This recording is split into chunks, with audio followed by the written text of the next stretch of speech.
It's a Tuesday edition here on Zero Block 30, and today we have 5 rounds in the magazine. Round number 1, we just want to have a little reminder, head on a swivel if you're traveling, folks. OPSEC and anti-terrorism is very important. You never know what you're going to find. Even in the bathroom of a vegan restaurant, folks, you could be wandering in there just to rip a piss, and next thing you know, you find a sex cult. Huh. But you don't want to be with your dick out when people have their dicks out. That's for sure. Round number 2, we're getting a word that there's now chilies in space. And I'm wondering how they're going to get all their goofy little knickknacks up there to put on the chili space wall. I'm excited to see what No, not the restaurant, chaps. The vegetable. Not at that beautiful escalator at the top of the airport in Jacksonville, Florida. Unbelievably beautiful. Round number 3. We got some other troubles in space, and it's a shitty situation for sure. There's absolutely no doubt about that.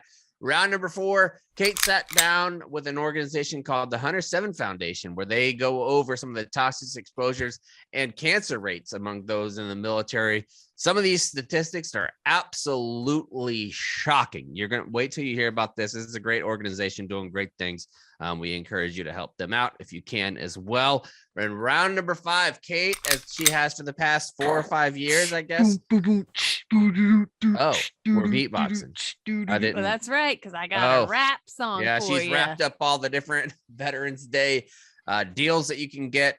Some of these places, shout out Red Robin, all month long for Veterans Day burgers. And you know that. You can go there anytime you want to. Just go in there. You can pull a Stephen Che and instead of fries, get endless broccoli, which is still a bizarre wild move. Yeah, instead of bottomless fries, bottomless broccoli. Makes your pee smell. Yeah, and stinky farts, but it's good for you. It's good for you. It's worth so is it. Black Rifle Coffee. If you want to get some coffee, our show is presented by Black Rifle Coffee. They have their Coffee of the Month Club that they give all kinds of stuff. I got the Just Black coffee that's sitting behind me. I also have the Beyond Black coffee that's sitting behind me as well. And I've got the cans. People are doing cans. Even this podcast that I went on the other day called the Team House.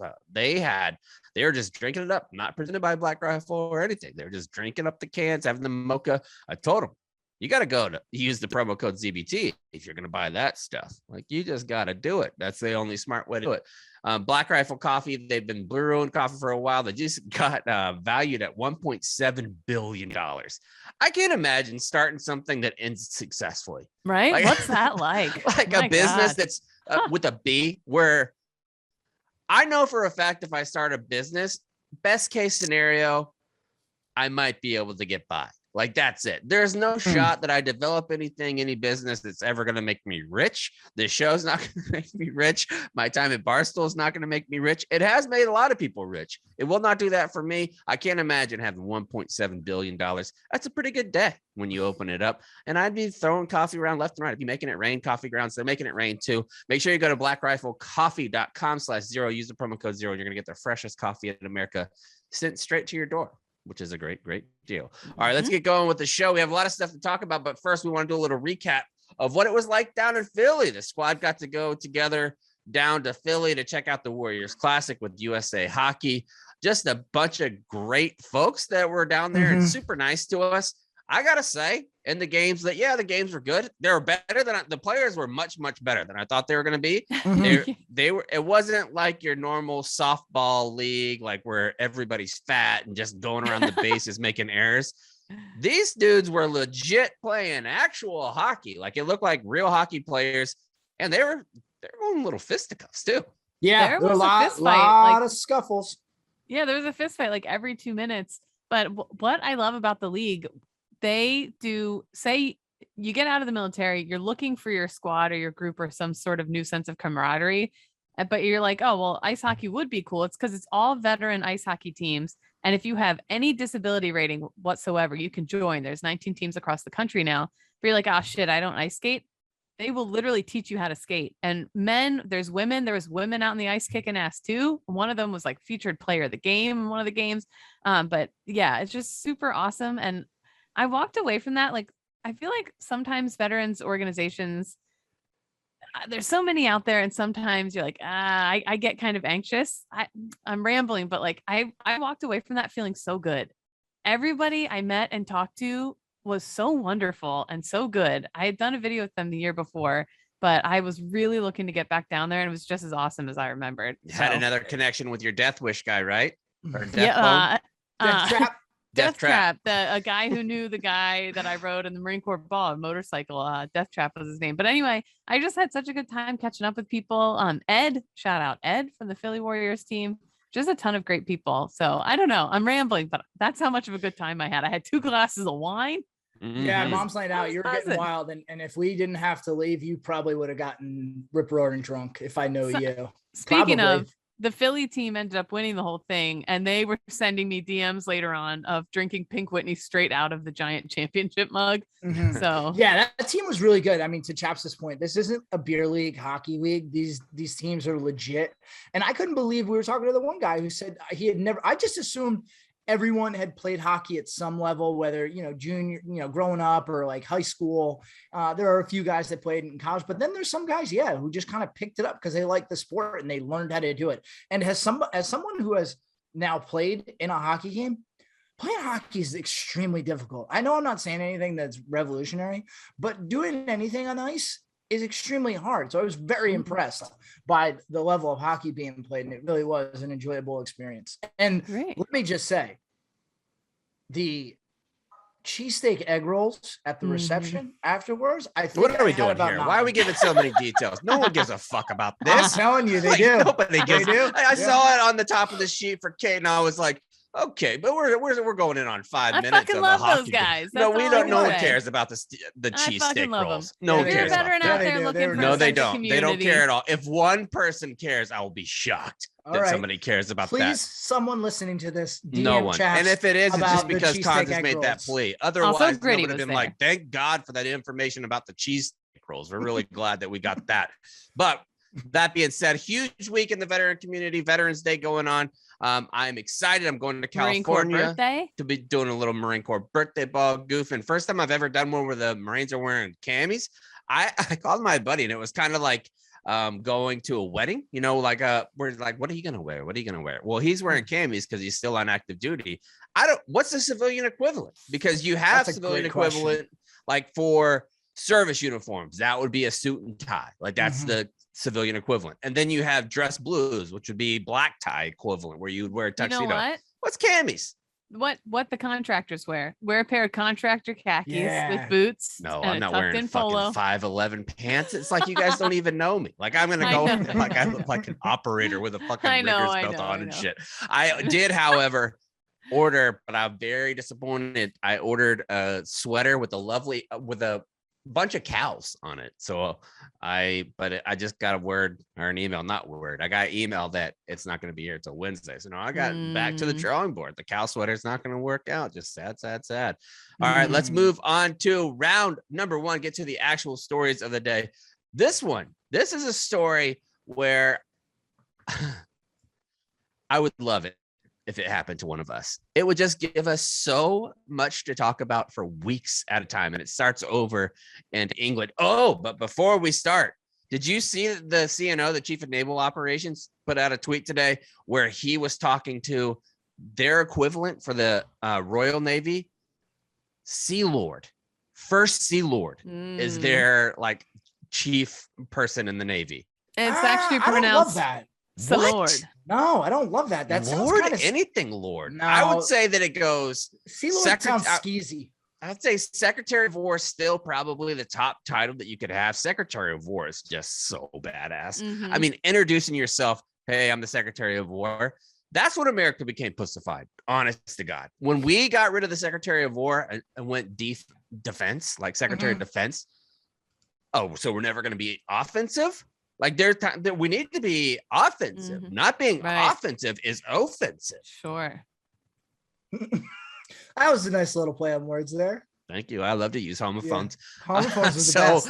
This story comes to us from England. It says a British woman has claimed that she was answering the call of nature at a London cafe when she stumbled upon members of a satanic sex cult eating pork pies and Scotch eggs. Kate, off the top of your head, what's a Scotch egg? Isn't it like a pickled egg? And it's like deep fried. Sort of. So a Scotch egg will be like, it's got like meat and shit around it too. Yeah.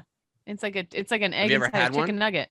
No, but drunk me would probably eat a ton of them. I would eat the hell out of some Scotch eggs. Oh yeah, Ew, Scotch eggs are absolutely delicious. And it turns out that they call them the Scotch egg because it was originated from the Whitby area of Yorkshire, as you know, and that happens in the 19th century.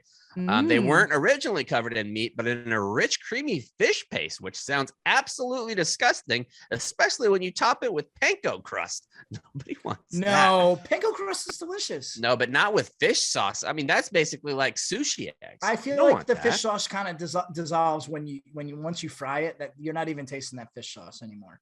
Maybe, I don't know, but they look good. Anyways, that's what they were eating around. They're having a little bit of those. And Anya Driscoll was in town with her brother when she made the shocking discovery finding 20 people dressed in black robes and carrying ceremonial daggers. She took to Twitter to tell about the tale after learning the group was likely members of a secret organization founded by the English occultist, once dubbed the wickedest man in the world. Driscoll said she was enjoying her meal at the vegan eatery when her brother returned from the toilet and said, "You got to go to the toilet and see what's happening." When she said he came back, and I don't think you think when your brother makes that statement, you're not thinking it's a sex cult. I think you're thinking somebody left like a Pringle can size shit in there. Yeah, she said, "I thought it was going to be some really bad art about veganism or something." So she goes back there too. Instead, she finds signposts and follows them to a building. She says, "I stepped through a signposted door that takes me into the terraced building next door. The toilet is apparently on the 3rd floor. So this is like a journey to get to the bathroom in this restaurant." She says, "I feel like I'm walking up the stairs in a private home. At the top of the first flight of stairs is a landing room, what appears to be a kitchen.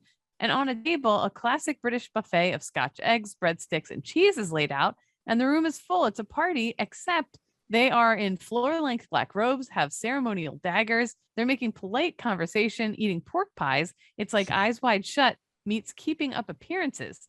She claims she tapped a cult member on the shoulder to ask where to find the toilet. And when she returned, the group shuffled into an adjoining room as one member announced it was time to begin. I got to be honest. This happens to Kate. Kate's immediately in the sex cult. Like, you're just too polite to leave. Like, you're going in somewhere to pee. Next thing you know, they're like, "Oh, here's your black robe." Oh, okay. Yeah, and she's apologizing to them for what reason we don't know. Sorry, I didn't realize I was late to the sex meeting. I had no idea. Even if they were gonna make me their sacrifice, I would be apologizing that I was like doing it wrong. I'd be like, "Is this the altar you want me on? Did I hop up on this thing the wrong way? Oh my god, I'm so sorry." I'm sorry. Anyway, afterwards, she was like, "What the hell is this?" She went online trying to find anything about a meetup or some kind of meeting, and nothing was listed. She posted the tale on Twitter, and soon hundreds of replies were suggesting that it was this cult group. One user appears to hit the nail on the head with the guess that the group was members of the Order of Oriental Templars, an organization founded early last century by Aleister Crowley. Ooh. And I put a picture of Aleister Crowley. We'll have to put that out too, because this guy looks like a certified creep. I mean, just creepy. He's got those little tiny pancake nipples, not an ounce of hair on his chest, and not because he shaves, just because he doesn't have any, which is, I think, is an automatic red flag. Yeah. You don't have any chest hair and you're a dude, red flag. I have. You don't have any friends who are just kind of naturally hairless? I do, and they all have red flags. Well, why is that a red flag? I just don't trust it. If you don't have any hair at all, it's like, what are you doing? Why don't you have hair? Did you eat something wrong? What's going on with your testosterone? You got to make up for it in some way. If you lack the testosterone to make chest hair, you got to make up for it. So then you just keep ramping up. Let me ask you a question though. Would you rather be rocking a sweater year round or be hairless? Sweater year round, easily. My baby dad is a sweater year round. Let me tell you. Ooh. It's like tumbleweeds around our apartment. That guy.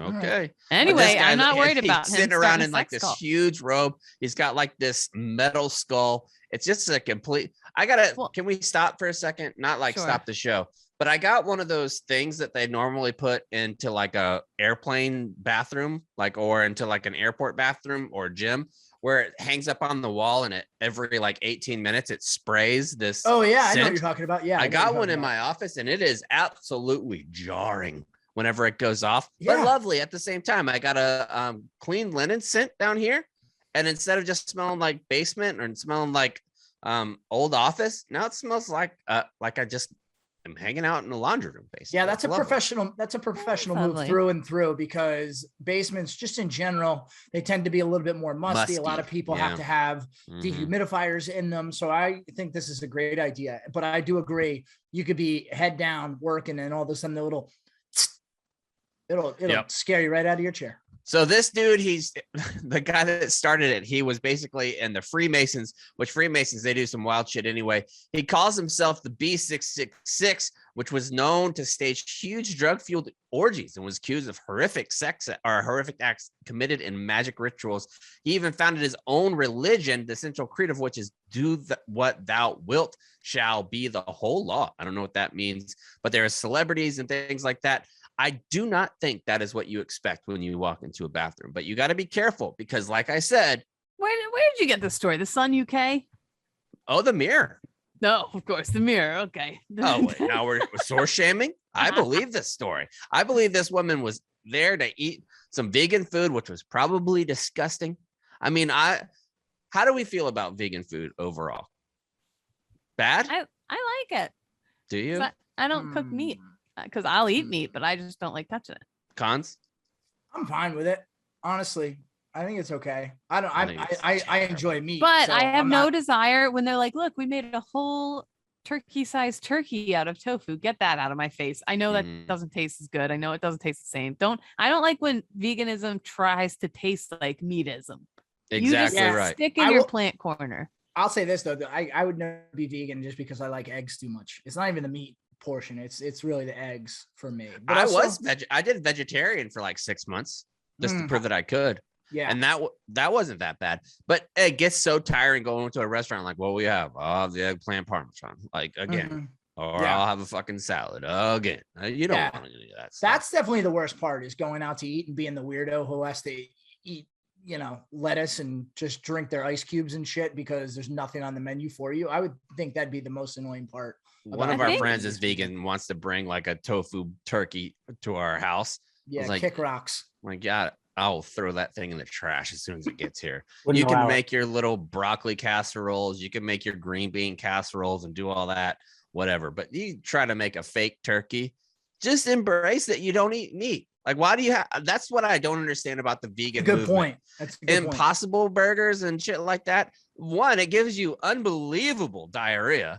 Like if you've ever eaten any of those fake ground beef, Nick knows They're what actually I'm talking good, about. though. Nick I is think they're good. definitely a I've man had that's them. experienced beyond meat 100%. diarrhea.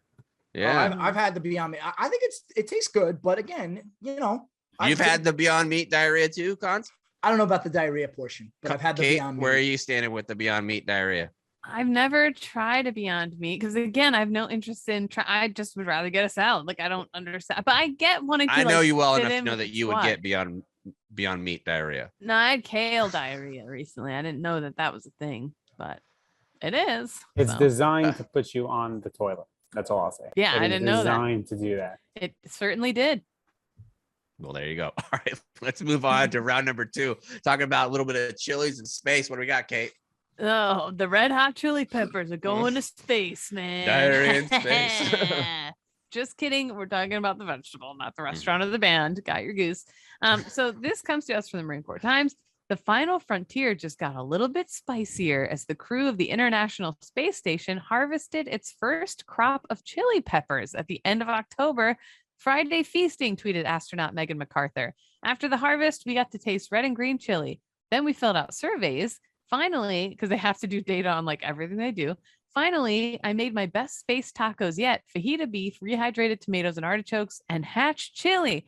I imagine, because they live off MREs for months and months and months and months. I imagine getting to eat those fresh peppers grown in space was such a fucking treat. Like, I wouldn't care how much radiation maybe those suckers soaked in. I'm not a scientist. I'm just in my head. I'm like, oh, those peppers are absorbing some weird shit. But I would eat them. Absolutely. Because those moments when you go off of like a very regimented diet of what's prepared for you, then you get to have something full of flavor. It's unbelievable. Kate, do you remember what your first post boot camp meal was? Oh, I told my parents there were certain things that I started craving really bad. And I told my mom I wanted brownies with Andy's mints in them. If you've never, don't knock it till you try it. So fucking good, like mint brownies.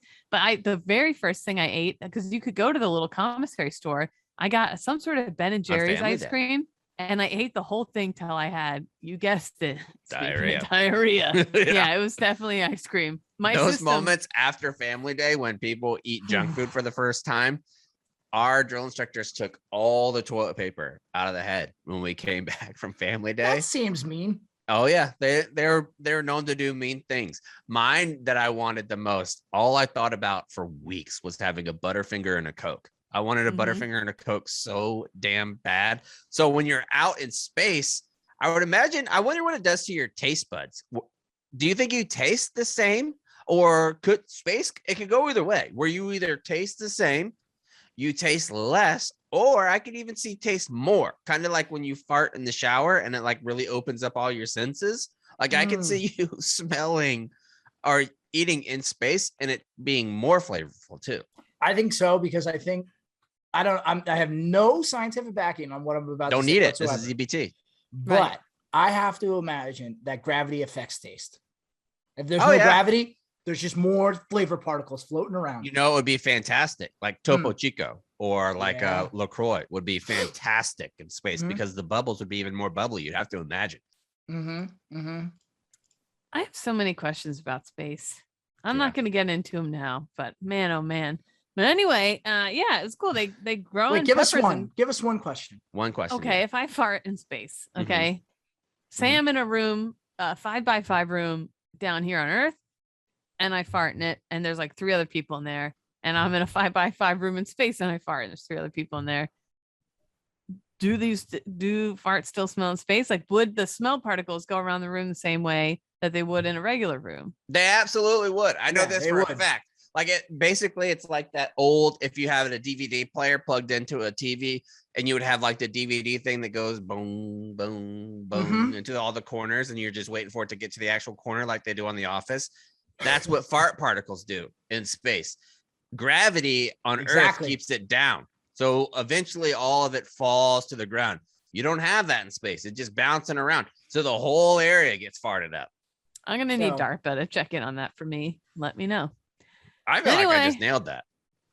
You probably did. But I think it's cool. They're starting to grow veggies in space, like hydroponic little farms up there. Make poop potato like Mark Watney, and then I'll be impressed. Yes. Kate, do you know who Mark Watney is? No. He's wow. That's pretty disappointing. He's only, a very accomplished astronaut. He spent over a year on Mars. On Mars. Well, does he know who I am? Probably. I mean, he had nothing but time to listen to audiobooks and shit. That book, by the way, I don't know. Did you ever read the book, Cons? No, just the movie. I'm not smart enough to read the book. That was definitely one that you have to use an audiobook because of all the different scientific formulas that they read off. No shot I'm getting through that without the audiobook. Just absolutely none. But what happened with the crops, Kate? And that was the story, really. Okay, that's the story. That's it. But you have a space story. I would imagine if you're eating all of those peppers, we got some new bad news coming out for round number 3 as well. Round number 3, there's no toilet for the returning crew from the SpaceX. I mean, if you got caught, if you're in space and you're like, fuck, we need a plumber, and nobody knows how to fix that, and you got a crew of 5, the whole squad's now in diapers, Kate. So the astronauts who will depart the International Space Station on Sunday will be stuck using diapers on the way home because their capsule's broken toilet. The NASA's astronaut Megan MacArthur described the situation for Florida as suboptimal but manageable. She and her 3 crewmates will spend 20 hours in their SpaceX shuttle from the time the door hatches are closed until Monday's morning planned splashdown. They splash down into the water. I mean, if you have that and you have the bubble guts and you haven't been able to relieve yourself and you hit the water, oh, buddy, you're going to fill up a pamper. You're going to have a good old fashioned blowout. I wonder what brand they use, because that's such a sick brag for a diaper brand, an adult diaper brand, to be like, yeah, we're the ones that the astronauts are shitting in. She goes on to say spaceflight is full of these little challenges. This is just one more that we'll have to encounter and take care of it so that our mission ends successfully. After a series of meetings on Fridays, mission managers decided to bring MacArthur and the rest of her crew home before launching the replacements. The SpaceX launch already had been delayed more than a week by bad weather, an undisclosed medical issue involving one of the crew. You know what it is? You got to put these two things together. Medical issue. Now the toilets are broken. We had somebody in space that was constipated as fuck. And when they finally got out, it absolutely destroyed the space station toilet. Imagine that is on your review when you're done with your mission. Destroyed the space station toilet. I mean, most of these people are officers. This is conduct unbecoming. You can't be shitting. You got to have better discipline than that. Yeah. Maybe do a courtesy flush or something. I don't know. And there's also a Frenchman there, and they're taking huge growlers. So the Frenchman, Thomas Pesquet, who will return with MacArthur, told reporters that in the past 6 months, it's been intense up there, and the astronauts conducted a series of spacewalks to upgrade the station's power. Oh, by the way, we haven't talked about this. Did you guys know that they played golf on space? Golf on the moon? Yeah, they brought up a golf club, a 6-iron, I believe, and some balls. Yeah, because we were talking about that. Me and Trent were talking. I had never heard of that. They brought up a couple irons and they brought up a pitching wedge. And the first couple balls they missed and they didn't hit it. But the second one, or like the third or fourth hit, he made solid contact. And he said that it went miles, like that it could have gone miles whenever he hit it. Awesome. They actually figured it out because they could see in the picture where the ball landed. He used a 7-iron. He had a 7-iron on. Cons, just to give him an example, what do you normally hit a 7-iron? About 190, 180? No, like 170, 175. Okay, I hit it that far, but so I don't believe that. Okay, well, you're wrong. So this guy hits the 7-iron. It goes 1,780 yards whenever he hits a 7-iron. That's pretty ridiculous. Mass. So a normal par 5, that would be 3 par 5s that you could reach the green if you're doing 3 par 5s in a row, which is incredible. So that got me and Trent talking about how far do you think you could go? And that was also while they're wearing the huge spacesuits too. Yeah. So they don't have a lot of, like, you get Bryson DeChambeau out in space and you say, just absolutely rip it. So if you normally hit 150, let's do 150. If you hit 150 yards, Bryson hits his 9-iron like 220 yards. Like, it's insane. Driver, he can hit over 400. This thing has got to be going miles. Got to. If I fire a gun on the moon, just straightforward, will it just keep circling the moon forever? I don't think it would circle. I don't know. I don't think the moon's gravitational pull is strong enough to keep something in orbit. What if I shot at the Earth? Oh, man. I don't know. The bullet would definitely disintegrate by the time it got to Earth. There's no doubt about that. But would it hit the atmosphere and disintegrate, though? I think so. Would it reach Earth? No, not necessarily, because wouldn't what's going on in space kind of push it off course? There's nothing. There's nothing until it gets into the actual pull, the gravitational forces of Earth. If you take somebody needs to take a 50 caliber Barrett sniper rifle, go on the moon and try to shoot me. Yeah, because let's talk about this for a second. Like, I would let him worth try. it. What are we even doing in space these days? For the cloud. Nothing. Exactly. We're not doing anything important in space. Right. Let's start thinking outside the box and answer the questions that people really want to know. Okay. Like, if you shoot the a fact 50 that caliber, we did golf in space in the 1960s and we haven't had a single rugby match there. We haven't had a single tennis match there. It's really just dereliction of duty on NASA's part. Honestly, yeah. NASA, like, what have you been doing with yourselves? What sport would you want to watch the most if it could happen on the moon? I think you got to go pro wrestling. I mean, if you could have somebody drop from the top of the cage like Mankind onto the Undertaker from space. No, I'd like to see a horse event with horse jumps, but super crazy high ones where the horse is like running and then kind of flying, floating through space. Some equestrian goofing. Yeah, I'd like to see equestrian. What about judo? Because a judo throw, I mean, that would be something. If you could throw somebody like 400 yards. Sure. I think you still go football, honestly, because you still got, the hard hits. You still got maybe some crazy moves. I don't think you would. I don't think you'd have the hard hits because you couldn't get the traction. Maybe. I don't know. Be harder to run. Yeah. So they had to wear diapers. That's basically the story there. All right, That's let's move on to round number 4, which is going to be Kate's interview that she does. That is going to be brought to you by our good friends at BetterHelp. We've had several people reaching out and say that BetterHelp is doing their therapy now and that they're loving it. That don't forget the Gold Star program that is out there for if you're a Gold Star family member. You have the ability to go on to Gold Star or betterhelp.com/goldstar and get signed up for absolutely free mental health care, which is an incredible deal. And if you aren't a Gold Star family member, then you can still get a discount with us by using betterhelp.com/ZBT. It's a fantastic organization that's doing fantastic things and making getting mental health care treatment so much easier. It's the best way to do it. In my opinion, they're going to get you somebody in less than 48 hours. If you don't like that person, you can move on to the next and they're not going to be pissed about it. They have an app that you can text, you can call, you can do video, you could do just voice, you could do whatever you want to.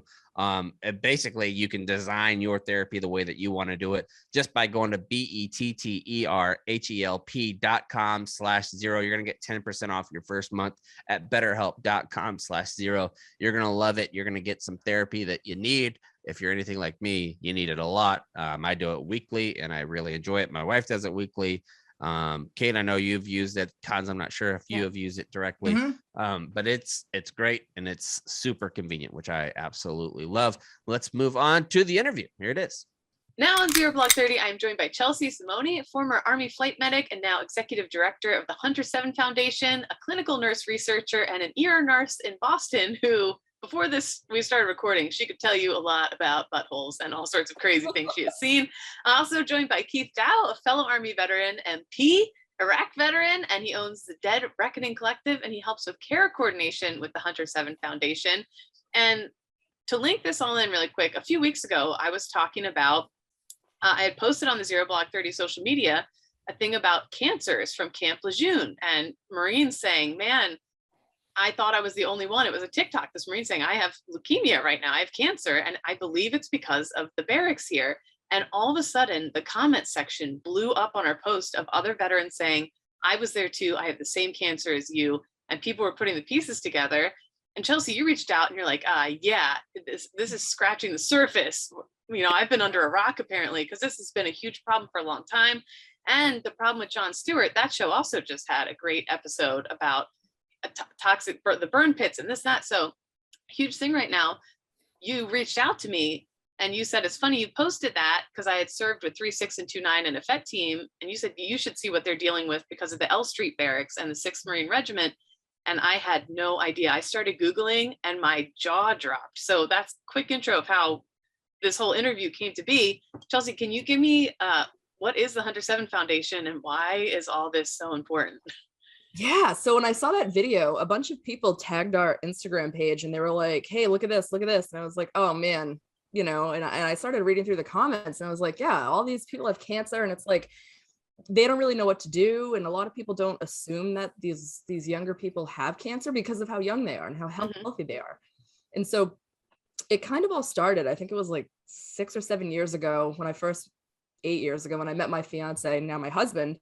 And we were discussing his service in the military, and he was one of the 07-08 stop loss guys in Iraq. And, you know, he was stationed in Germany, went from Germany to Iraq for a while, came home, and he said to me, you know, a lot of my friends are dead from Iraq. And I was like, well, that's war. You know, I hate to be that insensitive, but it's war. And he's like, no, they died when they got home. And I was like, oh, suicides? And he said, no. His best friend died from acute respiratory failure at 24 years old. His team leader died from acute myeloid leukemia at 34 years old. And his sergeant major died from cholangiocarcinoma at 44 years old. So when I was like, first of all, what the hell is cholangiocarcinoma? Try to spell it. You can't, it's very hard. Yeah. But it's kind of like that little space between your gallbladder and your stomach area. So it kind of like breaks down everything. Rare place to get cancer unless you have, you know, hepatitis B and you're an 80-year-old Asian male. It's very rare. So when I heard about this, I was like, wow, that's really weird. I wonder if this is like a common thing. And so I started looking into it. And of course, burn pits were the first thing that came up. And, you know, now, you know, I know Keith will be able to tell you more about that, but burn pits are definitely not the problem. And I'm going to throw it out there. And we'll jump into that, but they're not the problem. So my husband's sergeant major, his name was Rob Bowman. And when he served as an E7, his call sign was HunterSeven. Mhm. And so to kind of keep in memory of him and the mission fresh on why we're doing this and why it's so important, it was a thing that was co-founded by myself and my husband during my undergrad in nursing school. And so I went to my nursing professor and I said, hey, I want to do research. And they're like, why? Yeah. And so I said, this is a problem. And nobody knew what I was talking about. And so I did the research. It was groundbreaking and it spread internationally like wildfire. So we're published internationally, environmental research, public health journal, fancy stuff, which is. And this is what makes HunterSeven different. There's a lot of organizations out there, but you guys have done the actual scientific clinical research. You are actually published, and you're not just saying like, here's things we think are problems. You're like, here is the proof that this shit is a problem. And Wow. just wait until we drop this upcoming study. Like it blew my mind. And like I'm an ER nurse in Boston. There's not many things that can blow my mind, but this was jaw dropping. So what did the initial research uncover? And like, how did you even begin to start scratching the surface? And was it your school that helped back it? Like, how did this all unfold? Yeah, surprisingly, my school was super supportive. And, it kind of started, a lot of people that haven't served in the military or don't understand the military culture, they assume that like Iraq and Afghanistan is the same place. And I'm like, fuck no. Like, right. Like Iraq is sandy and a $1.30 on average, where Afghanistan, Kabul, worst pollution in the world, is freezing cold, like 30 degrees and snowing. Mm-hmm. Yeah. So two different variations. And I mean, like, that's the difference between being in Kabul elevated, where it's cold and you're closer to the sun and the air pollution killed the ozone layer. So you're more likely to get melanoma, right? But you're also more likely to be exposed to these small particulates because your breathing rate is actually quicker. You have to breathe deeper because of the elevation, versus in Iraq, when you're exposed to these sandstorms and the Shamal winds and all that. So two totally different places. So we broke it down like that. We said, well, we're going to separate this research. If you're an Iraq veteran, we want to do a study on you. If you're Afghanistan, we want to do a study on you. And so we started that, and that's kind of where it broke down. And we noticed that for Iraq, if you were an Iraq war veteran serving between 2003 to 2011, you're more likely to have a decreased status in physical fitness. And that's evidenced by, 95% pass rate, pre-deployment versus 56% pass rate post-deployment, which is a huge variation. And then the symptomology was insane. Like a lot of people deployed with like, back pain, headache, but once they returned home, you're talking numbness in the legs, severe sinus, issues, respiratory issues. So definitely a huge change in physical fitness status and overall health status. That was a big finding. Also a huge relief for a lot of us who thought we just turned into big pieces of shit after we got out, like, it was Iraq. Yeah. And that's something we've been talking about too, is like the kind of the culture, right? Like, there's like they say like the army or military, like ages your body 10 years. So like, we're all kind of used to this like idea that like, you're going to be beat up. Like you're going to be, carrying heavy shit for long distances and, dropping in like all that stuff. But the noticeable differences that Chelsea is talking about in symptomology is like what really caught some attention. Yeah. So it was like a lot of people showing the exact same unique shit that people were like, okay, we're listening. We want to do more. Okay. Yeah. It's not just like sore knees and, broken backs and stuff like that. It's, much more specific things. Yeah. It's those things for sure. Those but then these new things added to it. Right. So then you have these findings, you see all these similarities. Where do you take this next? Do you hold it up to the VA and say, all right, now what, guys? Like, what do you do with this information?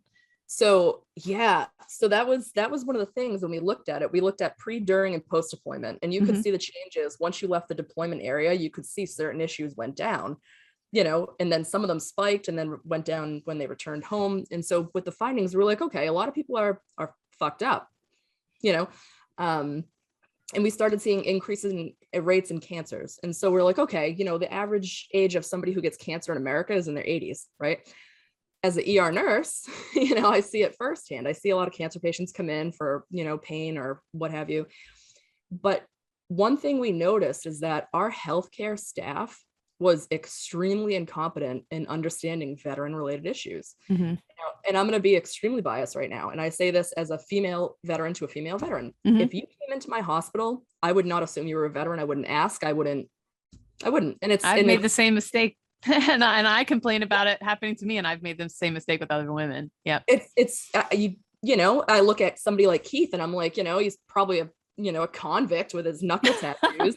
Yeah. I'm just ouch. Jesus. Ouch. I know. I'm but you know what I'm saying? We're a population that judges based on first appearance. And so never would I sit there like with Keith. I'd ask him more so if he was a veteran than I would ask you. Right. But that's where the problem is. So when I would go up to different healthcare providers and I'd say, hey, listen, you know, do you know that this person has cancer? Like Medal of Honor recipient Ron Schuer, highest, you know, valor award in the fucking country. He had lung cancer. He worked for the president when he was diagnosed with lung cancer. He was hiking up a mountain and had severe hip pain. And the doctor said, oh, it's because you're an airborne 3rd Special Forces group. You know, you've been through the shit. It's wear and tear in his 30s. And come to find out, it was metastatic cancer that spread from his lungs. So it's shit like that. And so that's where we took this problem. We said, okay, we're losing guys and gals left and right. We're identifying their cancer when it's literally dead in your face. Mm-hmm. You're like, okay, this is, you know, and by that time it's too late. And so a little sneak peek into our research that's coming up, you're actually more likely to live longer if you utilize the VA and this is true story. So what we found is that those who use the VA were diagnosed sooner, were diagnosed earlier on, and had more of a proactive outlook versus those who did not utilize the VA. Because if I go to my doctor with this hip pain out in town somewhere or with my regular care provider through work, they don't know to look and see, oh, she's a veteran. We should also screen her for this cancer. But if I go to the VA, they know immediately and they know what to do. So you're saying this is a huge problem. Yeah. Across the board. Or the third option, just stay in your fucking house and don't tell anybody anything until you're puking blood. And then you get, you know, forcefully brought to the hospital in an ambulance. And then by then, whatever. The military way. Like, right. Yeah. The old breed. Like, I don't want to trouble anyone. I don't want to be weak. You got to lie to fly, right? Yeah. Right. Yeah. Yeah. But, So wow. the proactive stuff is what we're pushing for sure. And that's so, really like, interesting. We threw out an all call on like a week before Memorial Day. And we're like, hey, listen, if you've lost anybody to cancer who served post 9/11, shoot us a message. Let us honor them. You know, how can we help you? Blah, blah, blah. I got bombarded with names and I'm looking at the list right now and we're up to 351 names of people who have died post 9/11. And I'll tell you right now, there's about 15 of them that served in 3-6. Wow. Can you talk a little bit more about that? Because that's what initially you reached out to me saying, hey, did you know that these guys are going through the ringer? What's the whole story there?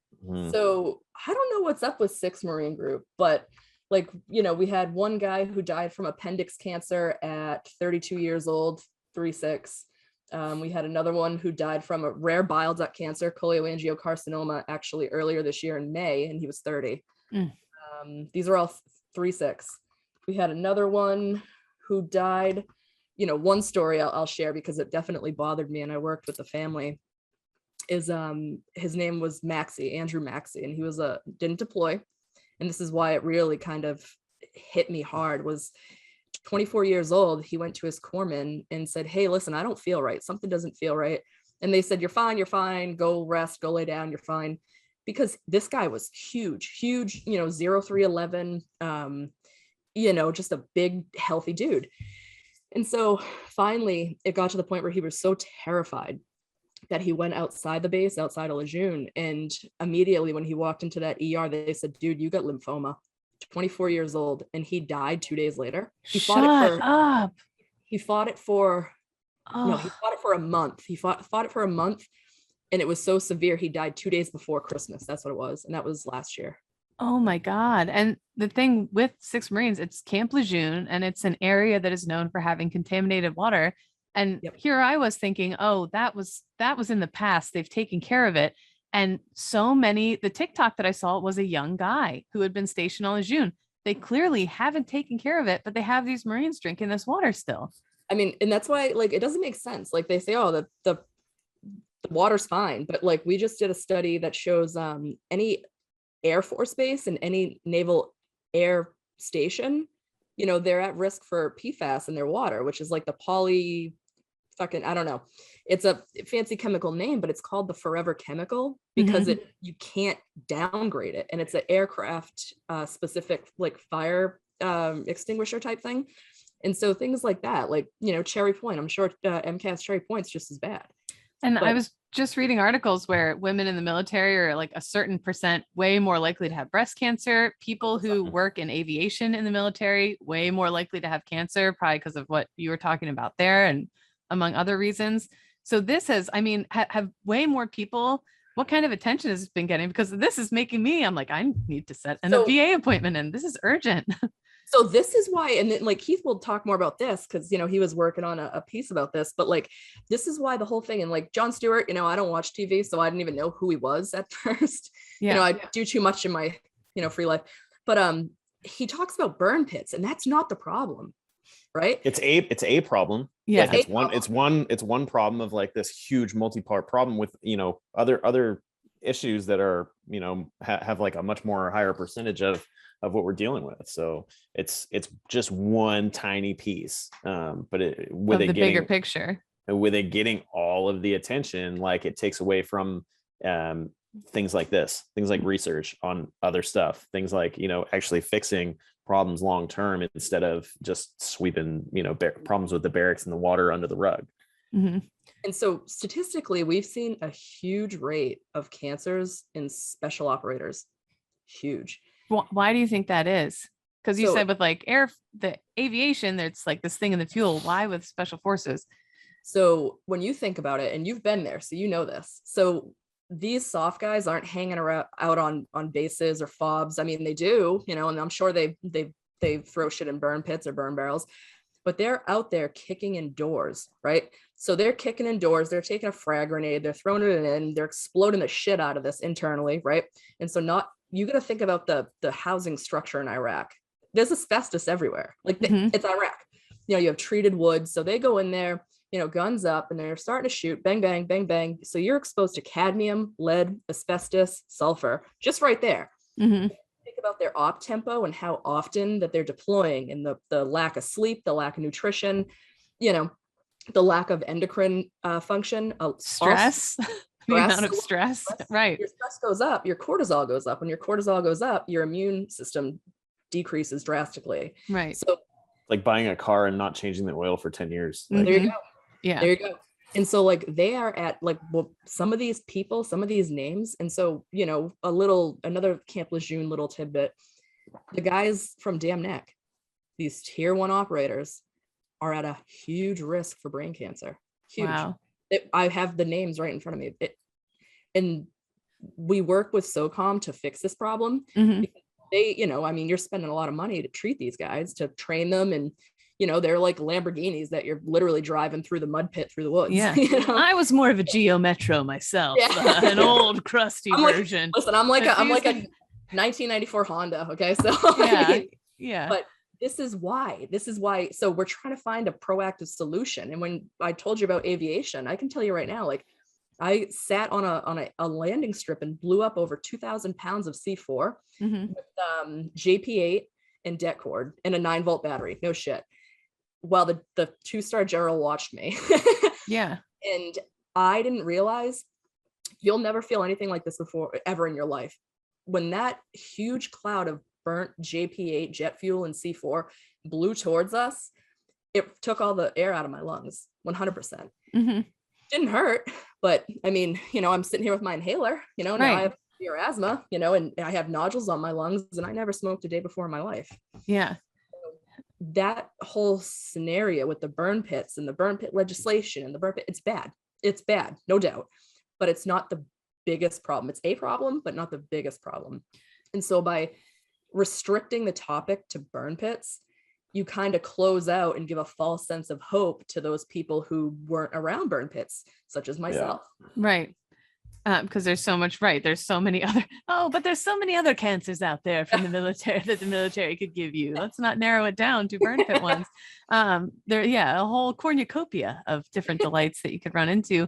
But so has the military, like you said, SOCOM's actually been working with you guys? Like, have you had different military groups and the DoD reaching out to you, going, "Okay, let's figure this out," or has it been more of a, "Hey, keep this." Shut up. Like, what's been the vibe? And so that's one thing that we pride ourselves on, and we don't blame the DoD, and we don't blame the VA. You just want to find an answer. You're like, we just want to fix this. And I mean, it's pretty unproductive to just point fingers and be like it. And I mean, to just be angry all the time and just, just throw mud at the VA or the DoD or whatever. Yeah. It's not productive. It doesn't help anyone. So feels good though.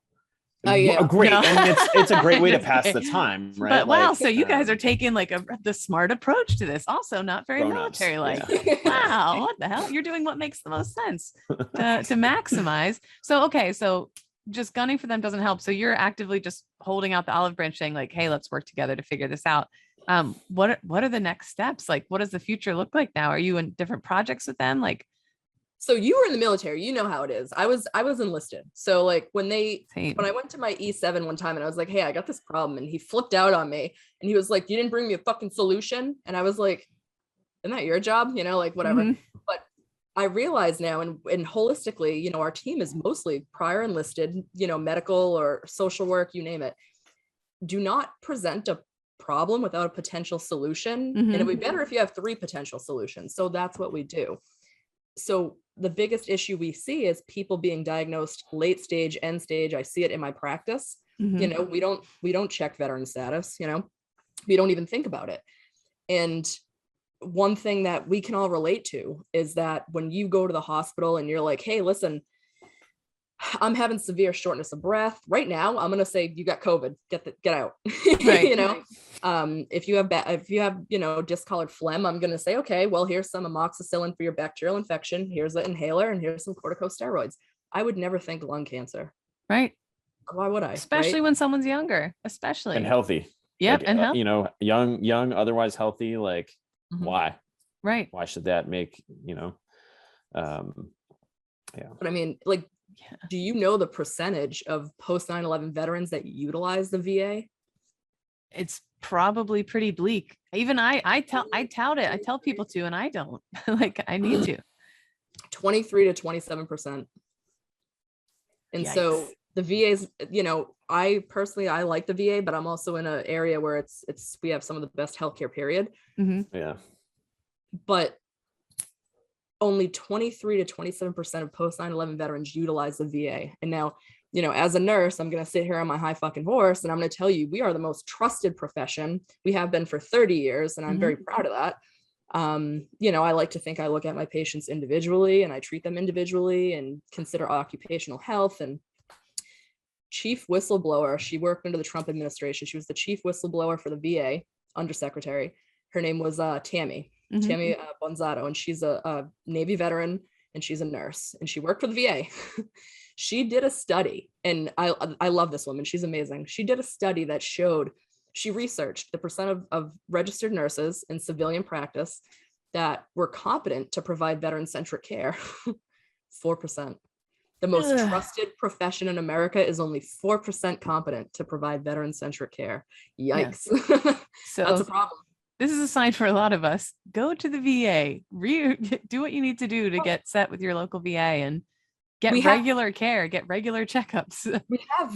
We have environmental healthcare coordinators at every VA. If you go to our website and you click on education, you click on the map of America, we even made pictures to help people. And what's the website? That's for the Marines. Oh yeah. The pictures. Yeah. It's actually a pop-up book that the HunterSeven Foundation mails to all of us. So, yeah. We actually did do one of those. No, it's HunterSeven, spelled out HunterSeven.org. And so you click on, for the Marines in the group, you click on education, you click on the color coordinated country map, and then you click on your state, and it gives you a list of who to call, what their name is, and their email. Wow. Yeah. So you break it down. Can't fuck it up. Literally Barney style. But we do this because we care. And so every package we ship out, if somebody orders a shirt or a sticker, I write down based off their zip code who their environmental healthcare coordinator is, because it's that important. Yeah. Literally. And also too, so Keith, you help care with coordination, because one of the things you do is research, but another thing that you help some of these cancer patients, correct? You help link people up. What do you do? Yeah, so that's kind of how I came to work with the organization. Like, Chelsea's the founder. I'm the co-founder of Dead Reckoning Collective. So we're a veteran-owned publishing company. We publish the work of veteran authors exclusively. And one of the things that we had done prior to connecting with HunterSeven is a poetry anthology. We've released 2 so far. We're starting to kind of gear up for the next one. But the idea being that we were going to take poems from GWAT era veterans for the most part, and come up with common themes and stuff, but the proceeds, all of the proceeds, go to a charitable organization. So there was one in the past, and now all the money from those books goes to HunterSeven. When we were starting to work out how that was going to work, obviously being the nice folks that they are at HunterSeven, they were like, hey, if you ever need anything, and I said, well, likewise, I'm doing my master of social work, and if you guys ever need anybody in that realm, let me know. And they're like, oh, for sure, if you ever need an internship or anything. I'm like, fucking actually, I was like, I need one like as of a week ago, because it was at the height of COVID, so no one was taking students, and it was really difficult to get like a remote placement, because I mean, I don't want just somebody like that I've never met answering calls for my organization. Like, terrible. But HunterSeven had enough faith to do that exact thing with me. So that's kind of what I started doing last winter. I started, and then they tried to tell me to go home, and I never left. And we wouldn't let them leave. We wouldn't. Yeah. No, we for sure had like meetings with my field placement advisor, and she was like, oh, so what's next? And they're like, yeah, we're just not gonna like let him go. We're just gonna keep him. So they created a care coordination position for me, and I've just stayed on doing the same thing that I was doing. So when Chelsea essentially it's mostly with the immediate needs program, and when Chelsea gets a request for some kind of assistance, I reach out to whoever the client is and just kind of start building some information. So what would an example of that be? Say is it someone I'm a veteran, I'm newly diagnosed with a cancer that I believe is from toxic exposure. I call you guys and you help me. Like, how does that work? So, I mean, I'll paint a picture of like the average situation is that like someone reaches out, whether it's email or the contact form, or they're referred by someone who they've seen medically or something like that. So we get them. It's, usually a male between 20 and 30. And they have not gone to the VA for anything else. 9 times out of 10, they have like between like a 10 and 30% disability rating. 70% would be a good day. And they're already to the point in their health that they cannot care for themselves. Okay. So this past year, a lot of what my efforts were, and they're changing a bunch of the caregiver stuff now, but a lot of what my efforts were to first kind of guide that veteran in the process to increase their disability rating, because most of their valid disabilities, and this isn't like, there's all kinds of Facebook groups that you can go on and like just lose faith in humanity, because like people are trying to claim like all kinds of crazy shit. I said there's organizations that you can pay to try and get your rate. Like, there's all sorts of sleazy things out there. Yeah. And you know what? Like, it's an imperfect people system. Are desperate. VA math is an actual thing. I thought it was a joke when someone first mentioned it. It's a real thing. Like, and it doesn't make sense to anyone except for them. But like, it's difficult, and it's, there are all kinds of different things to that. But bottom line, like, it is super discouraging when you have somebody reach out on this level and then they're at like 30%. So they're like, they can't work, all of those things. And they don't know that, because you are laid up with a service connected disability, and then that's the next step, is actually getting what is going on with them, like service connected, which is a whole other thing. But like, they don't know that, like, if all of these service connected disabilities are like making it so you cannot function as, a productive member of society, then you have to there's different routes you can go to. You can get like temporary disability and all of that. And then also the caregiver stuff was a big thing that we were working with a couple families. So, and that part's usually one of the most intimidating parts, and people give up before because they've heard that the system is so complicated and they're like, I'd never get it anyway. And so HunterSeven Foundation says, we know the ins and outs. We can guide you through this and help coordinate the best care for you. Am I getting that right? Is that? Yeah. I mean, that's the frustrating thing sometimes, is that like, because we're not like a VSO, like a veteran service organization, like there's a whole other, process that you have to go through to get those kind of credentials and to be that, and that wouldn't be productive. We've discussed it. It wouldn't be productive for what the organization's goals are. Right. And there's plenty of people out there doing it well, Sorry, Chelsea. There's plenty of people doing it, but what makes us unique is like we had one guy, and he 31 years old, he's as old as I am, Navy veteran corpsman, who was diagnosed with brain cancer, stage 4 glioblastoma, with 2 children and a wife. And I mean, I've been around medicine a decent amount of time where I'm like, oh shit. And so, he was down in Florida, and we said, dude, we got to get you up to Duke University. He saw the best doctor in the country for this. We paid for him to go up there. We paid for his treatment because he wasn't insured in that state. Yeah. And so things like that, like evidence-based, like we know this is the route to go. Let's get you all set up. And then while I'm doing that, coordinating that care, Keith's on the back end, assuring that he's getting enrolled in the VA because he never enrolled in the VA after leaving. Right. Making sure that his wife can be identified as a caregiver. So it's things like that. And, we like to kind of work together hand in hand, because like what you see now is a lot with the whole compensation and pension. First and foremost, compensation and pension is not going to save your life. Right. Yeah. I'm a disabled veteran. I get it, but it's not going to save your life. And by the time they service connect your stage 4 cancer, you got about a month to live. Right. Right. Yeah. And you need a diagnosis before you can even claim something. And so as a healthcare provider, it's very frustrating that people are pushing for benefits, but you don't even have a diagnosis yet. Right. And that's where we're pushing the education on the importance of actually attending, VA facilities for healthcare. Because if you go, like you guys were talking about earlier, I mean, as a woman, if you go to the VA, then they're probably going to ask where your husband is, because that's a whole other issue. But like, if if you are a veteran and you're going to a civilian care provider, they won't have the intricate knowledge of care for veterans that the VA will.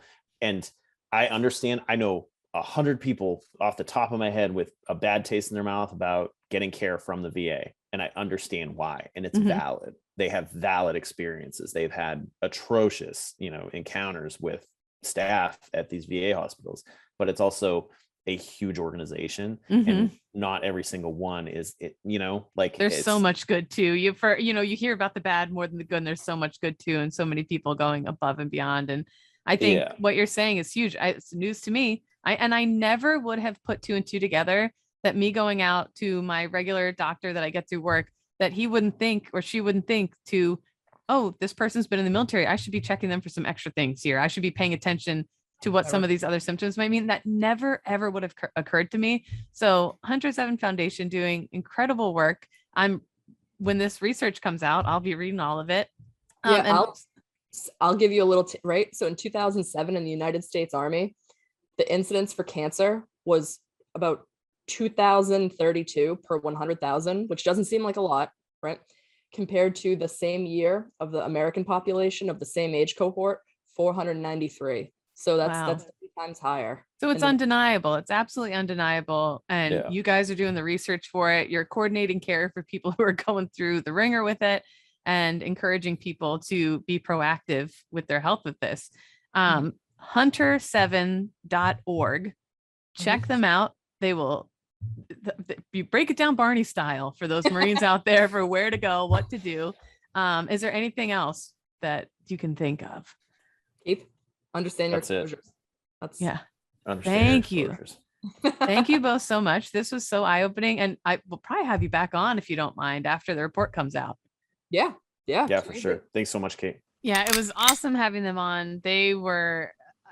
I'm just so impressed that she saw a problem and was like, I'm going to go out of my way to start finding answers for all this. And after the interview, she sent me some stats to reread to people one more time to drive it home. Cause I feel like got Veterans Day, the Marine Corps birthday, the biggest gift you can give yourself as a veteran is to register at the VA and start getting regular checkups, because 23 to 27% of post 9/11 veterans do not utilize any of the services that they're entitled to regularly. And only 4% of civilian registered nurses are competent to provide veteran specific care. So if you're going out in town and you have some sort of illness or injury, they might not think, oh, they were a veteran, we should check for these things that are a common problem among Afghanistan veterans, because they don't know you're an Afghanistan veteran, or they don't know that So many different types of cancer. so many different so they don't even know to check. So it's at the VA though, they know. They're like, well, you know what? I see here they're an Afghanistan veteran. We should check into these things. And it could be a life-saving thing. So give yourself that gift this Veterans Day. Register at VA and make sure you're getting regular physicals. And if you're not going to the VA, you're going out in town, make sure they're aware that you're a veteran and the places that you served, and that there could be some connections there too. Like, push for your care. But thanks again to Chelsea and Keith. Really awesome people. And one thing that I want to point out, a personal antidote, like going in, even if you don't feel like you have anything that's super wrong, quote unquote wrong, and you're not going to get a rating, just getting registered with the VA is incredibly important. And I'll give you a reason why. My stepdad, I talked about it probably about 6 months ago. He was diagnosed with the same type of brain cancer that took John McCain's life. And being that he was not registered with the VA because he didn't feel like he had anything that he needed to go to. He didn't have like knee issues, back issues, or anything like that he felt rose to the level where he needed to go. Well, because he wasn't even registered, some of the benefits that he had earned by retiring from the military after 20 years, he wasn't registered. So my mom had to jump through all kinds of hoops. Luckily, he was still in a mental state where he could sign like powers of attorney and things like that.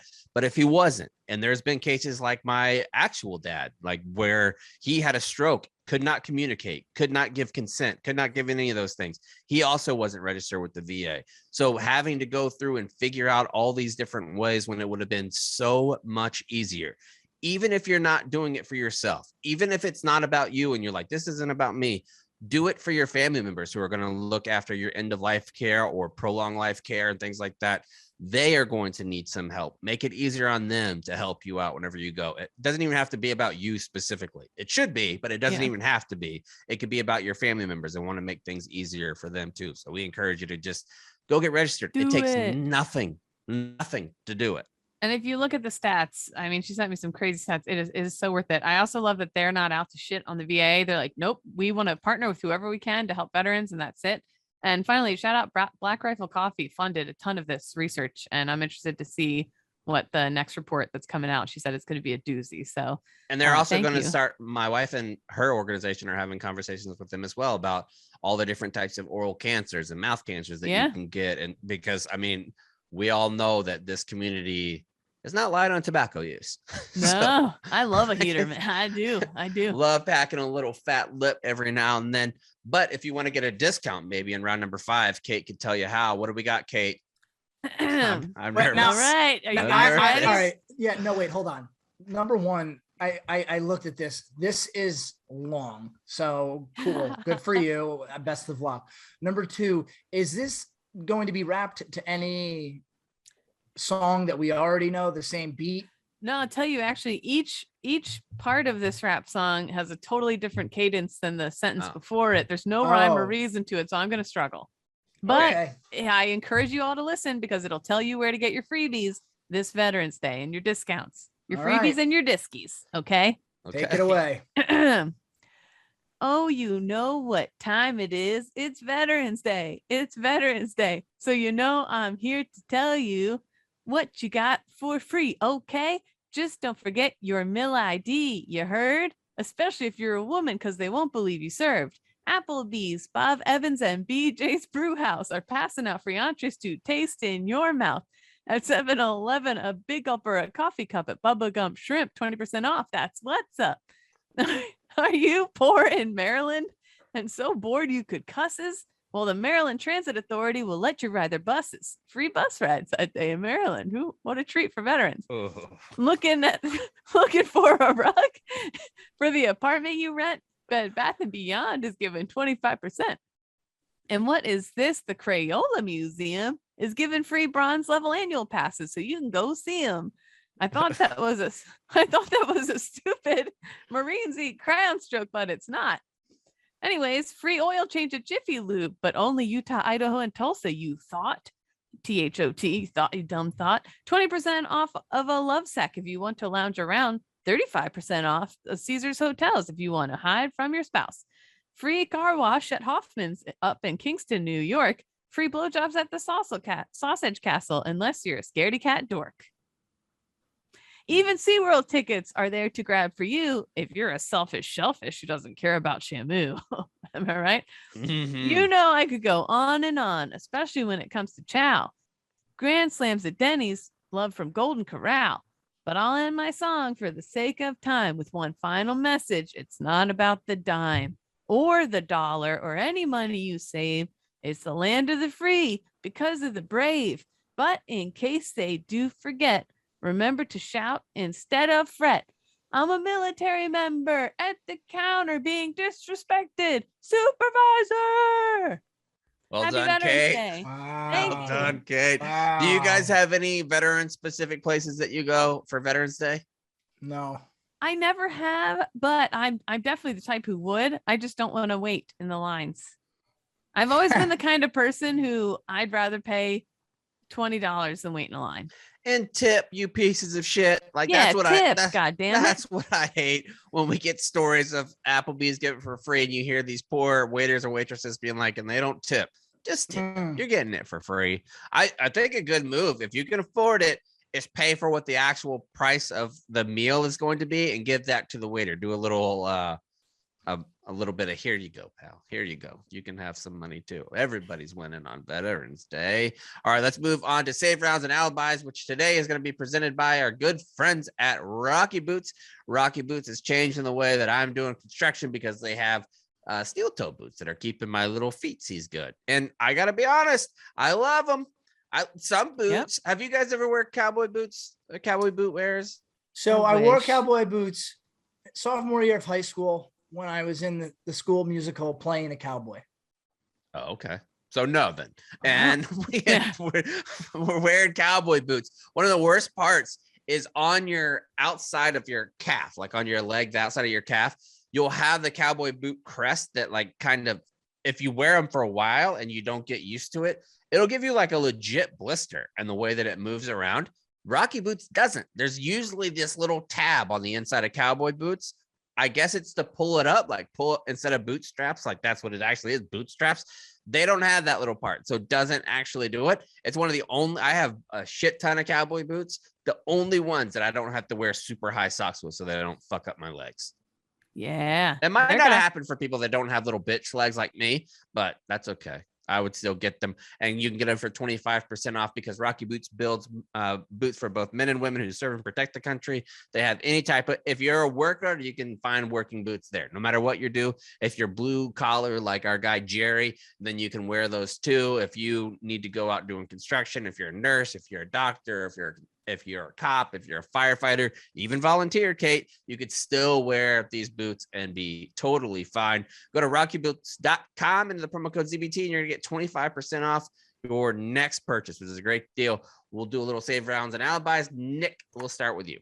Yeah, a bit of a question to all of you. What's your opinion on people that pay to have their Christmas lights put up on their house? Is that frowned upon, or is that? I like it. You like it. Cons. Yeah. One, because cons, you're doing this and I don't know. Do you have a suburban house, cons? No. Getting up on a ladder, doing all that bullshit is a pain in the ass. And you normally have to do it on a football Saturday or a football Sunday. Like you're not going to be able to do it because we already have daylight savings time and all that shit. It's going to get dark at 5 o'clock. When you're off work, you're going to have to go up there. So you have to give up a Saturday morning, a Sunday morning to do it. Or you could just play Ricky down the street to come over. Sometimes Ricky down the street even has his own lights that they'll bring too, which is huge. Like not having the worst part about Christmas for me, going up in the attic, bringing out all these different things, but you have to pull it out, pull all this shit, get the spiders off of all the different trees, all the different lights. That shit sucks, man. Having some Christmas spirit and just looking at it and then doing your own little personal touches at the end after everything's around the house, good with me. One time when I lived in my Aunt Peggy's basement, go through a little transition period. Yeah. And they were not home and they asked me to go out in their shed. BetterHelp.com.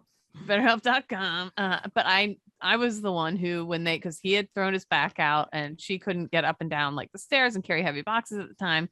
So they're like, can you go into the shed and wrestle out a bunch of stuff we're looking for, blah, blah, blah. And I was like, yeah, of course.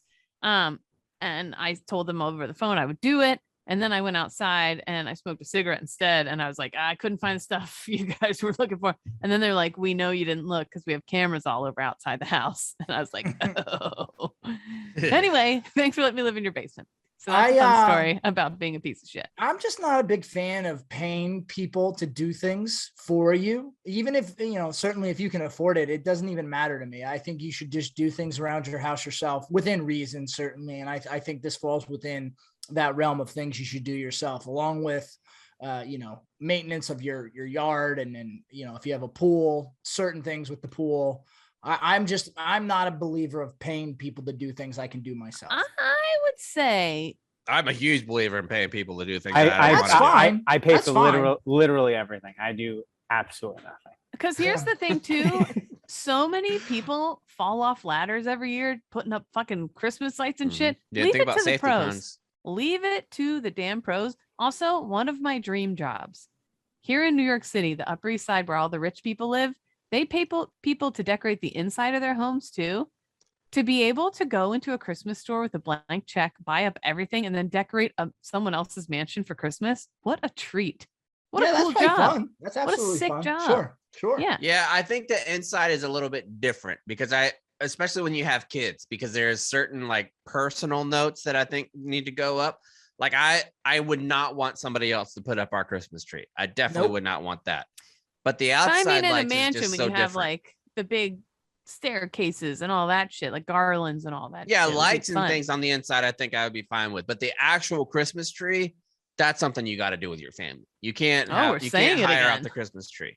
Yeah, no, yeah, 100%. I mean, last year it was me and my father-in-law, who's like 74 years old, and it was just a shoddy job, and I just felt Nick, bad. I got an idea for you. Okay. All right, so I want to see the Nona's responses. I would like you for like Christmas Eve dinner to hire a cook to come over and cook an Italian meal. No, and see just to see, like as like a prank for the Nonas. They don't even have to do it. Just come over. They just come over and act. You can even have Cons or Kate do it. Act like they're coming over to cook the gossip, an Italian meal for the Nonas. The gossip that would just go across my wife's entire family as soon as that occurs would just be something you can never undo. Even the joke itself.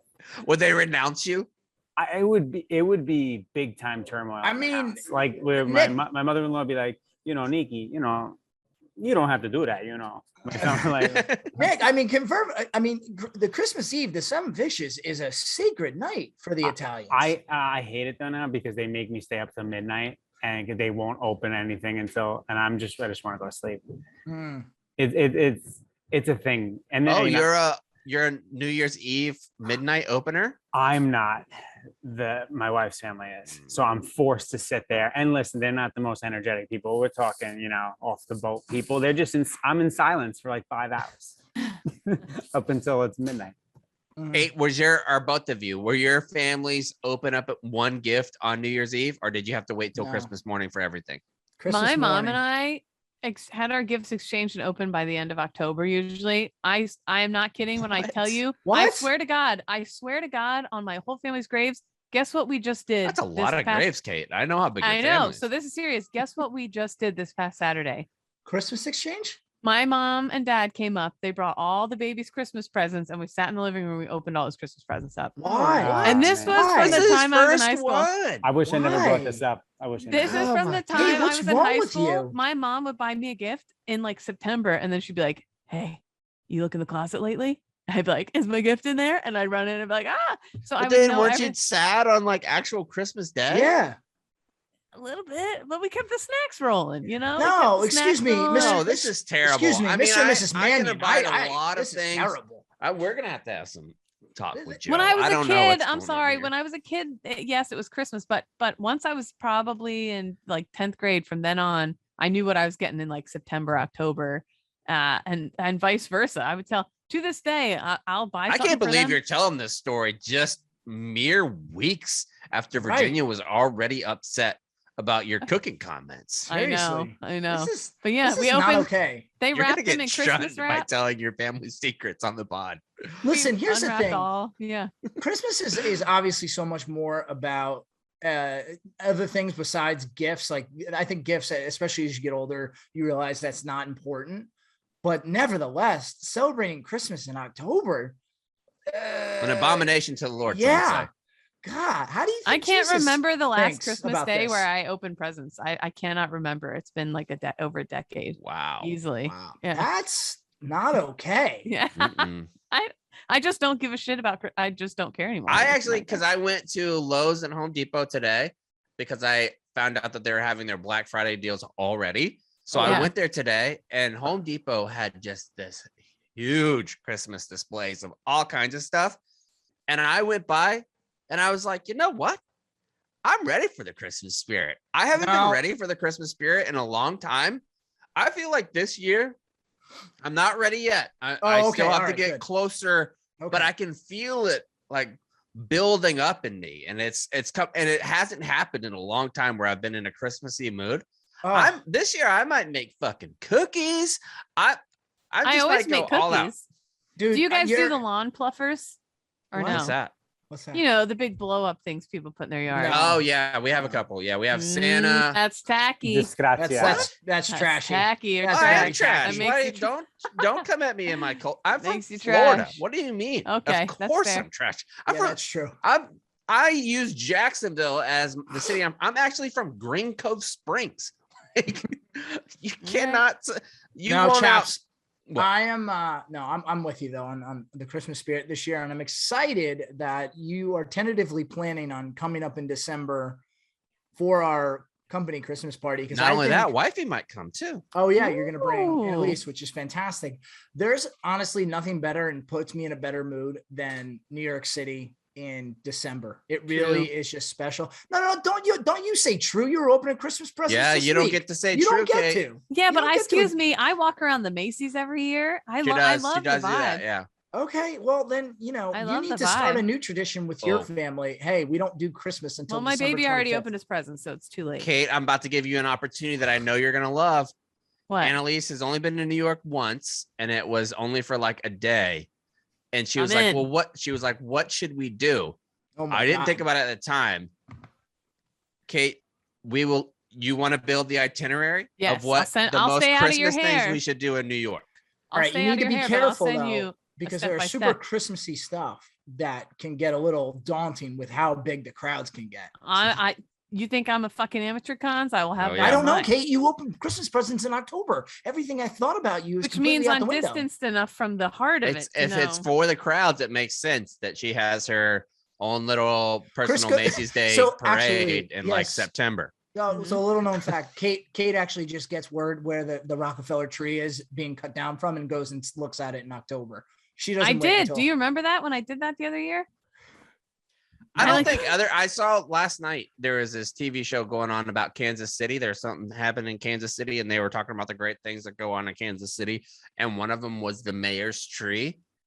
I feel like after New York and Washington, D.C. unveil their trees, every other city of the United States has got to stay out of it because you're not going to compete with the Rockefeller tree, and You you're know not what going to else? compete Oh, with the you know one what in the I Rose Garden. loved? Do you know where I think is actually the best tree in New York City? And it's not Rockefeller Center. What? I think the Wall Street tree is nicer. No. Well, the Wall Street tree is great, but you know my favorite one when I lived in Queens, Ooh. Astoria Park. The whole neighborhood of Queens came together and planted this tiny little pine tree that they all helped take care of and grow. So eventually it'll be a big tree one day. but right now it's only like 4 feet Not even tall. a spruce. We're going straight up pine. It's a tiny little pine. And each year I went and they do this big countdown, even though it's teeny tiny. They do this like 10, 9, 8, 7. And then the light goes blink and this tiny little tree lights up and everybody goes wild. And it's so That's cute. fun. That's See, fun. we Yeah. should. Do you guys have that moment? I want to do that. I want to incorporate that with my family this year, where we do a it. countdown. I've never done a tree countdown where you turn it on. It's Do always like one- you're putting on, and then it would be nice to wait, put it up during the day.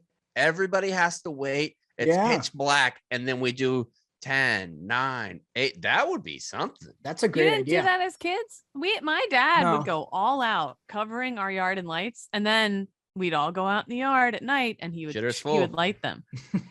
Jitter's full. Yeah. Jitter's cool indeed. All right, I guess.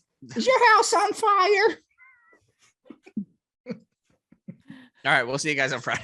Wait, we didn't. No, it's Oh wait, no, wait, I you didn't have even do y'all save round. Yeah, I Sorry, have that one. was just I have Nick's. one. My bad. Kate, what's yours? I want to wish a genuine happy Veterans Day to all the veterans out there. You're the reason, active duty too, but you're the reason that we have this show.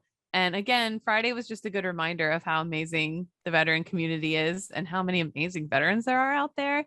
And I'm just so, so grateful to everyone who listens to this show. Thank you. Genuinely. Thank you for your, it's rare to say it genuinely because we're always like, oh, thank you for your service. But truly hearing everybody's stories, thank you for what you've done for this country and being the people that you are. And I'm really grateful for all of you. So happy Veterans Day.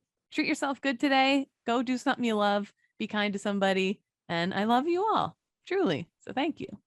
There you go. Cons. A few things. Number one, Kate, Mark Watney, not a real person. Number two, congrats to the Roadrunners there at UTSA who just continue to stay on the winning train. 9-0 now. That's fantastic. One of only 4 undefeated teams in college football. All right. That's correct. But it's just kind of funny seeing their logo next to the other 3 because you just wouldn't expect it, you know? Come Rude. on, dude. Come on. Rude. Rude. I All mean, right. if we hadn't beat teams in the bigger conferences, I would agree. But we have. No, I'm not taking anything away from your wins. Yes, you It's just were. like, no, I'm Kate, not. Judge. I'm Was not. he? No, I'm just saying you don't expect to see the UTSA Roadrunner logo next to some of the other logos. Chaps Well, now did. you- now Chaps you will. expected it. Yeah. Yep. Okay. Yeah. I was on the record at the beginning of the year, undefeated team. And also, congratulations to my beloved Army Black Knights who defeated Air Force. in a Barely. thrilling Fucking game. barely. Barely. What was the final Hardly. score? What was the final score? I stopped watching, but I But know everybody it else, was close. honestly. Yeah. Okay. Anyway, did you guys know? I didn't. I think it's cool. You know how like college teams have like the little props they have on the sidelines, like the turnover chains and such.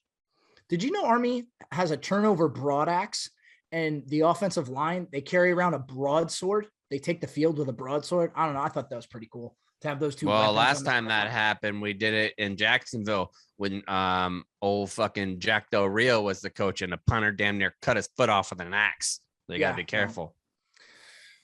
Yes, indeed. Well, that's all I got. Shout out to my Jaguars for beating the Buffalo Bills. That What nobody a saw ridiculous that game that coming. one. Yeah. It was unbelievable. I didn't even see it coming. I was like, when is the foot going to drop? Like, what's going to happen is when are we going to start getting our brains beat out? Next thing you know, we actually won the game, which it had one of the most internet scores of all time. The Jags won 6-9. I'm using it backwards in the English way, 6-9. And it was the first time in 420 days that the Jags had won in the United States of America. Wow. 69-420. So that's pretty nice. Like, gotta love that. Mhm. Other than that, I don't really have anything. It was a great week spending time with you guys up in New York. I was glad to be home though, and I'm super pumped to be going to the ball. If you are out in California, I think I'm gonna go or by Pendleton. I think I'm gonna have a little meet and greet. So pay attention to Twitter. I'll probably announce it there. So if you want to come out and hang out, probably go to like one of those super fancy San Diego breweries or something like that. Hope to meet some of you folks out there. Other than that, we'll be back on Friday. We have an unbelievable interview coming up where it is a gentleman who enlisted in the Marine Corps as an 0311 in 1970s. And little did he know that he was going to be captured in Iran after the Iran-Contra or during Iran-Contra and spend 444 days captured there. And I was doing a little bit of reading about him first. The first 30 days he spent tied to a chair, was not allowed to get up, had his wrist and ankles tied together by a rope. And the things that he said that he thought of, he went through every single memory from his childhood and said that he sat there in complete darkness and could hear traffic going by. And the only thing that he thought about whenever he would hear traffic going by in the day is that the world is going on around me. No one gives a fuck that I'm here, that I'm captured. I can't imagine going through that. You're going to want to hear the rest of that interview when it comes out on Friday. Sound the Retreat.